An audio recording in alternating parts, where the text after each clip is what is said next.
While you're watching the 2026 World Cup right now, while the matches are being played, while the goals are being scored, there are scientists and engineers at universities across the world doing something that most football fans have never heard of. They're building a robot team. Not a metaphor, not a concept, an actual team of humanoid robots that play football. And they have a specific, written down, publicly stated mission. By 2050, that robot team will beat the FIFA World Cup champions. That's the goal. That's been the goal since 1997. And in 2022, their robots already played a friendly match against a real professional football team and scored goals. This video is about what the World Cup looks like between now and then, what's already here, what's coming in 2030, what changes by 2040, and what football actually looks like in 2050 when the robots arrive. But I want to start with something that's happening in this tournament right now that most of the billion people watching have no idea about. Most people watching this tournament think they're watching football. They're right. But they're also watching the most technologically sophisticated sporting event in human history. And the AI running underneath every match is something worth actually understanding. Start with the ball. The official match ball is the Adidas Trianda, named after the 3 host nations. And built inside it is a sensor that records data 500 times every second. Every touch, every spin, every millimeter of flight path. The exact millisecond a player makes contact with the ball, 500 times a second. Now, the players. Before this tournament started, all 1,248 players, every squad member from all 48 nations, were body scanned. Each scan took 1 second and created a hyper-accurate 3D digital avatar of that specific player, their exact limb lengths, their exact body dimensions. During every match, those avatars are synced with the ball sensor and stadium cameras, tracking 29 skeletal key points on each player in real time. What this means practically, when a VAR offside decision is made, the system isn't drawing a line across a blurry still frame anymore. It is generating a photorealistic 3D reconstruction of exactly where every player's body was at the exact millisecond the ball was played, displayed on screens in the stadium and broadcast to 1 billion viewers around the world. And the referees themselves are wearing body cameras, with AI-powered stabilization that removes the motion blur in real time, so you can watch an actual first-person view of what the referee saw. FIFA's president Gianni Infantino described this tournament as the first World Cup deeply involved with AI. And he's right, but here's the thing, this is already the past version. What is coming next is a different category of change entirely. The 2030 World Cup will be unlike any tournament ever held. It's the 100th anniversary of the first World Cup, held in Uruguay in 1930. And FIFA's plan for the centenary is extraordinary. The main tournament will be hosted by Morocco, Spain, and Portugal across Europe and Africa, making it the first transcontinental World Cup. But on top of that, centenary matches will be played simultaneously in South America, in Argentina, Uruguay, and Paraguay. 3 continents, 6 countries, 1 tournament. And the technology holding that together will be AI in ways that 2026 is only beginning to hint at. By 2030, the offside debate as you know it is probably over. The semi-automated systems in this tournament will have evolved for 4 more years. The VAR controversy that has dominated football's last decade will start to quiet, not because people stop caring, but because the decisions will be so fast, so clear, and so visually obvious that the arguments genuinely run out. By 2030, AI scouting will be standard practice at every top club, not just the data-first clubs like Brentford who pioneered the approach in England. All of them. The player you've never heard of who walks out at the 2030 World Cup and immediately looks like he belongs was probably identified by an algorithm at age 14. And by 2030, AI tactical analysis will be used by most national teams in real time during matches. Not just in preparation, during the game itself. Human manager is still there, but they're working alongside something that sees everything. But 2030 is still recognizable as football. It's still humans making decisions. It's still unpredictable. It still has magic. What I want to talk about is one that is pointing directly at the 2050 World Cup. And the people behind it are serious, and they are on schedule.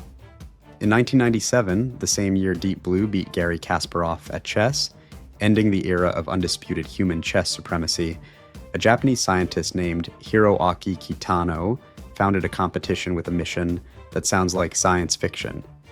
He called it RoboCup. And the goal, written clearly in the founding charter, was this. By the middle of the 21st century, a team of fully autonomous humanoid robot soccer players shall win a soccer game, complying with the official rules of FIFA, against the winner of the most recent World Cup. That's not a dream, that's a deadline. RoboCup is now an annual international competition. Teams from MIT, UCLA, Carnegie Mellon, universities in Germany, Japan, China, South Korea, all competing every year, pushing the technology forward. The 2024 champions were a team from UCLA. Their robots are called Artemis. The team's nickname for Artemis is a robot that exceeds Messi in soccer. They're not there yet, but the progress is real. In 2022, a RoboCup team called Tech United Eindhoven from the Netherlands played a friendly match against a real professional women's football team, Vitória SC from Portugal. The robots scored goals. The women took it easy on them. They had to, because the robots are still slower, smaller, and less coordinated than humans. But the robots scored in a real match against real professional players. In 1997, the first RoboCup, the robots could barely walk in a straight line. 27 years later, they're scoring goals against professionals. 24 years from now is 2050. Think about how far technology has moved in the last 24 years. In 2001, the best smartphone didn't exist yet. In 2001, streaming music was a theory. In 2001, the internet looked like a dial-up connection and a blinking cursor. The people running RoboCup are not predicting the future. They're building it. On a schedule. Let me take you to 2040. Not robots yet, but something almost as strange. By 2040, AI doesn't just assist referees. Refereeing is almost entirely automated. Human officials are present for safety and authority, but the decisions are made by a system that sees every frame, every contact, every millimeter with zero delay. The VAR controversy of the 2010s and 2020s feels, by 2040, like debating whether the goal line technology was accurate. Completely resolved, something people got angry about a long time ago. By 2040, AI models can predict the outcome of a World Cup match with uncomfortable accuracy. Not perfectly. Football still has too much noise, too much randomness for a machine to ever be certain, but accurately enough that the betting markets, the broadcast packages, the viewing experience, all of them have changed around this new reality. When you know before kickoff that one team has a 78% probability of winning, what does that do to the 90 minutes you're about to watch? Chess had this crisis. When engines became powerful enough to see further than any human grandmaster, the experience of watching chess changed. The moves that looked brilliant to humans looked obvious to the computer. The surprise evaporated. Football's margin of randomness is much larger than chess, but the margin is narrowing. Every improvement in scouting, finding the best players earlier, every improvement in tactics, closing gaps the opposition didn't know existed, every improvement in physical preparation, players arriving at their optimal peak. Each of these things individually is progress. Together, they are slowly compressing the space where the impossible used to live. And somewhere in that compressed space is where the magic of football actually happens. By 2040, the question the sport will be genuinely wrestling with is this: how much optimization is too much? At what point does making football more correct make it less beautiful? So, 2050. Let's say RoboCup achieves its goal. Let's say the robots, faster, stronger, with perfect coordination, no fatigue, no nerves, no ego, actually beat the World Cup champions in a real match. What happens then? Here's the interesting thing about the chess parallel again. When computers became unbeatable at chess in the late 1990s, humans didn't stop playing chess. Chess is more popular today than it has ever been. Magnus Carlsen has millions of followers. People watch Grandmaster tournaments with genuine emotion and drama, because nobody watches chess to find out who the best chess player on earth is.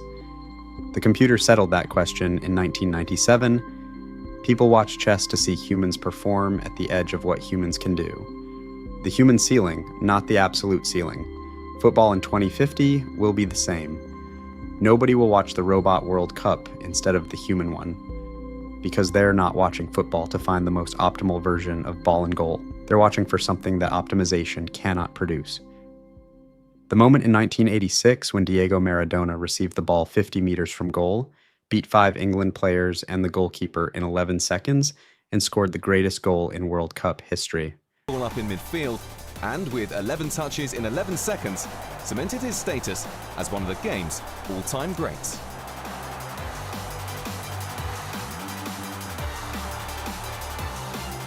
No algorithm made that decision. No data model suggested it. One human being in one unrepeatable moment of genius did something nobody had calculated was possible. That is not going anywhere. The robot that beats the World Cup champions will never make your spine tingle. It will be impressive. It will be remarkable engineering, but it will not make you cry. It will not make you call your father. It will not make you run into the street and scream because your country just scored in the 89th minute. Only humans do that to other humans. So here's where we actually are. The 2026 World Cup you're watching right now already has AI in the ball, AI in the cameras, AI in the referees' decisions, AI in how the players were selected, AI in how the tactics were built. It is the first truly AI-powered World Cup. By 2030, that goes deeper. By 2040, deeper still. And by 2050, a robot team has a deadline to beat the champions. And through all of it, all the tracking, all the avatars, all the prediction models, all the optimization, football remains football. Because what football actually is not a game about finding the correct answer. It is a game about what happens when human beings try something impossible in front of other human beings who care enormously whether they succeed. That is not a data problem. That is not an engineering problem. That is the specific, irreplaceable thing that makes sport, sport. The robot will score the cleaner goal, but it will never score the one that matters. The next time you watch a match in this tournament, something impossible happens. Remember that you are watching it in the last era where the impossible still catches everyone off guard, where the underdog still has a real chance, where the number 1 ranked team can still lose to someone nobody expected. That window is not closing today, but it is closing. Watch accordingly. If this changed how you see what's happening on the pitch right now, share it with whoever you're watching the World Cup with. See you in the next one.